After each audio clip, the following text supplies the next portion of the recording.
Le calendrier de la saison 2025 a été dévoilé et en gros, alors on se retrouve avec un calendrier qui reprend 24 dates, comme en cette saison 2024, qui reprend exactement les mêmes destinations et les mêmes circuits que cette saison 2024. On va juste faire des petites modifications au niveau de l'ordre des épreuves, avec un détail qui n'en est pas un, mais la saison va recommencer en Australie comme il se doit, parce qu'un début de saison, c'est en Australie.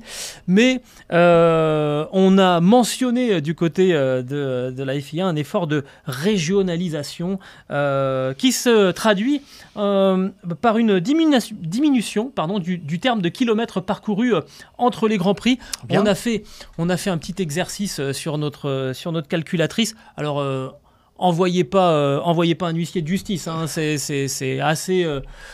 fait de manière artisanale, mais si on reprend les kilomètres parcourus cette saison en 2024 pour aller d'un Grand Prix à l'autre en avion, en imaginant qu'on va directement d'un Grand Prix à l'autre sans rentrer à la maison, le monde de la Formule 1 aura parcouru 120 850 kilomètres.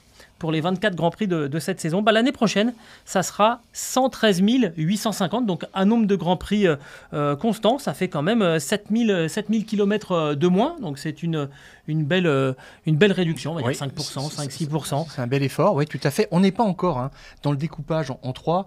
Un temps, une campagne européenne, une campagne américaine, une campagne asiatique.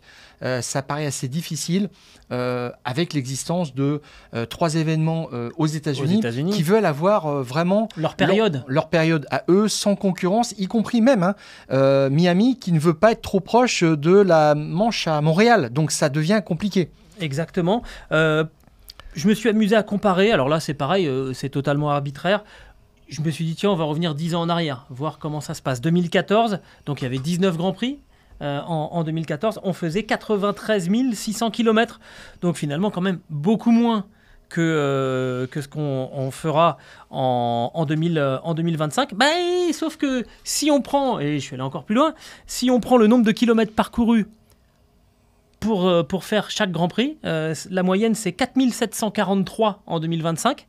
Et en 2014, c'était 4900. Donc on réduit un petit peu le nombre de kilomètres qui séparent chaque épreuve. Bon, alors il y a quelques dossiers encore difficiles à traiter. Je vois en 2014 un Grand Prix de nuit. Donc là, on met les luxes à fond sur tout le tour du circuit. Et en 2024 et 2025, on aura 5 Grands Prix de nuit dont on ne comprend pas toujours l'utilité. Alors si, bien sûr, évidemment, c'est avoir des horaires de diffusion acceptables en Europe, aux États-Unis, mais ça doit aussi faire partie de l'expérience du fan de se lever parfois à 6h du matin pour regarder une course.